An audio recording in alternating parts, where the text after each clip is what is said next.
जय भीम साथियों, मैं देवेंद्र सिंह उल गुलान चैनल में आप सभी का स्वागत है। यह चैनल जुल्म और शोषण के खिलाफ है। यह चैनल आप सभी लोगों की आवाज है। दोस्तों, इस चैनल से जुड़िए और अन्याय के खिलाफ चलाई जा रही राष्ट्रव्यापी मुहिम का हिस्सा बनिए। साथियों, आज बड़े बड़े अर्थशास्त्री, कृषि विशेषज्ञ, योजनाकार यह कह रहे हैं कि भारत की कमजोर हो चुकी और गिरती हुई अर्थव्यवस्था को कृषि ने संभाला है। भारतीय अर्थव्यवस्था को फिलहाल कृषि का बहुत बड़ा सहारा है। कृषि ही बेरोजगार हो चुकी भारतीय जनता को रोजगार मुहैया करा सकती है। कृषि ही भूख का इलाज है। कृषि ही अर्थव्यवस्था का चक्का चलाकर उसे पटरी पर ला सकती है। वे सभी कृषि विशेषज्ञ, अर्थशास्त्री और सलाहकार सरकार को सलाह दे रहे हैं कि कृषि पर ज्यादा ध्यान देने की जरूरत है, ज्यादा निवेश करने की जरूरत है, उत्पादन बढ़ाने की जरूरत है, किसानों को ज्यादा धन और सुविधाएं देकर उनकी समस्याओं का समाधान करने की जरूरत है। साथियों, आज से 73 वर्षों पहले जब भारत देश अंग्रेजों के शासन से मुक्त होकर स्वाधीन हुआ, तब भी कृषि के क्षेत्र में इसी प्रकार के हालात थे। तब भी कृषि ही भारतीय अर्थव्यवस्था का प्रमुख आधार स्तंभ थी, अर्थात भारतीय अर्थव्यवस्था कृषि आधारित थी। भारतीय आबादी का लगभग 80% हिस्सा ग्रामीण क्षेत्रों में निवास करता है और कृषि कार्यों पर ही निर्भर है। और इस प्रकार की स्थिति आजादी से पहले तथा बाद में और तकरीबन अभी तक बनी हुई है। साथियों, अगर कृषि भारतीय अर्थव्यवस्था का आधार पहले भी थी और अब भी है, अगर कृषि ग्रामीण क्षेत्रों की बेरोजगारी और भूख का इलाज पहले भी थी और अब भी है, तो यह पहले भी आवश्यक था और आज भी है कि भारत के सभी लोगों के पास कृषि होनी चाहिए थी। परंतु अगर ईमानदारी से विश्लेषण किया जाए तो पहले भी और आज भी कृषि किन किन लोगों के पास है।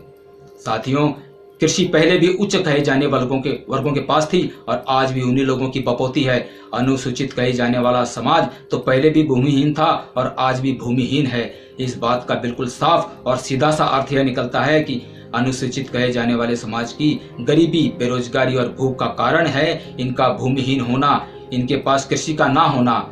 साथियों, एक उदाहरण से समझते हैं। अगर किसी के पास 1 एकड़ भी जमीन है तो वह उस 1 एकड़ जमीन से अपने साल भर के गुजारे लायक अनाज पैदा कर लेता है तथा उसमें से कुछ अनाज बेच भी देता है।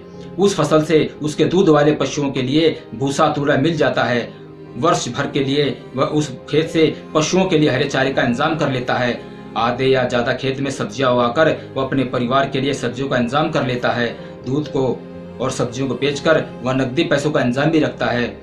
उस जमीन से वह वर्ष भर में दूसरी बार धान या तिलहन की फसल भी ले सकता है।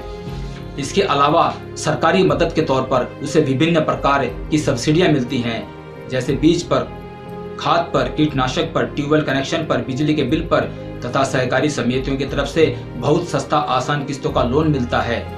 अगर कोई प्राकृतिक आपदा आ जाए तो सरकार की तरफ से मुआवजा मिलता है। अब तो सरकार मदद के रूप में कई योजनाएं चलाकर किसानों के खातों में सीधे रुपए भेज रही है। इनकी खेती का बीमा भी करा दिया गया है। वर्ष 2020 के कुल वार्षिक बजट 30,42,230 करोड़ रुपए में से कृषि के लिए 2,83,000 करोड़ रुपए दिए हैं। लेकिन साथियों, शेड्यूल कास्ट समाज का बहुत बड़ा हिस्सा बेरोजगार है। लगभग 3 करोड़ पढ़े लिखे डिप्लोमा धारक और सर्टिफिकेट धारक युवा बेरोजगार हैं। इस समाज का बहुत बड़ा हिस्सा असंगठित क्षेत्र में मजदूर है, जो निजी क्षेत्र में और ठेकेदारों के पास मजदूरी करके और छोटी मोटी नौकरी करके कहीं 6,000 रुपए मासिक तो कहीं 8,000 या 9,000 रुपए मासिक तथा कहीं 10 से 11,000 रुपए की मामूली आमदनी में घोर गरीबी, अभाव और कर्ज के बोझ तले दबकर नार के जीवन गुजार रहा है।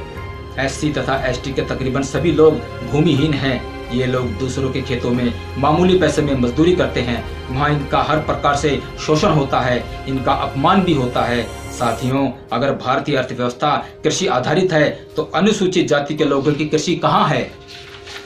अनुसूचित जाति और ST जाति के हिस्से की जमीन को कौन दबाए बैठा है? अगर इनके हिस्से की खेती की जमीन नहीं है तो क्या ये लोग भारत के नागरिक नहीं हैं या फिर ये लोग दूसरे दर्जे के नागरिक हैं? यह सब बातें पहले की और आज की सरकारों ने अब तक क्यों नहीं सोची? अगर खेती की जमीन का बंटवारा संभव नहीं था तो सरकार ने, योजनाकारों ने कृषि का राष्ट्रीयकरण क्यों नहीं किया?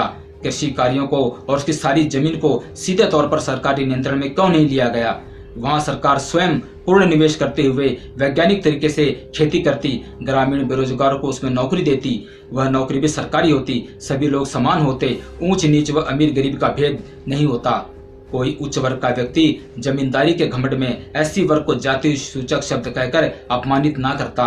विभिन्न प्रकार की सरकारी योजनाएं जो कृषि के क्षेत्र के लिए हैं, उनका अरबों रुपया बचता। यह अरबों रुपया कृषि में नौकरी करने वालों की सैलरी देने के काम आता। देश से बेरोजगारी कम होती, मजदूरों का शोषण रुक जाता, सबको अच्छी सैलरी मिलने से वे बाजार में क्रय करते, बाजार में डिमांड बढ़ती, उत्पादन बढ़ता, पूंजी का प्रवाह तेज होता, देश आत्मनिर्भर बनता। साथियों, समाज में समानता, बंधुत्व और सहिष्णुता का निर्माण होता। उच्च कहे जाने वाले वर्गों के पास आज सारी खेती की जमीन है, इनके पास सबसे ज्यादा सरकारी नौकरियां हैं, ऊंचे ओहदे हैं, शासन सत्ता में सबसे ज्यादा भागीदारी है। SC ST के पास सिवाय अभाव और बेबसी के क्या है? ये उच्च वर्गों के लोग अपनी खेती की जमीन बड़े पूंजीपतियों, बड़ी कंपनियों और बड़े बिल्डर को बेचकर रातों रात लखपति से करोड़पति बन गए। ये लोग खुद भी जमीन की खरीद और फरोख्त करके प्रॉपर्टी डीलर बन गए। इन लोगों ने खेती की नई जमीन दूर दराज के क्षेत्रों में तथा दूसरे राज्यों में बहुत कम कीमत पर खरीद ली। सरकार की नज़र में ये लोग गरीब किसानी बने हुए हैं। ये लोग व्यापारी और उद्योगपति भी बन गए। SC और ST समाज के लोग अब तक क्या बने, जरा विचार कीजिए दोस्तों। जय भीम, जय भारत।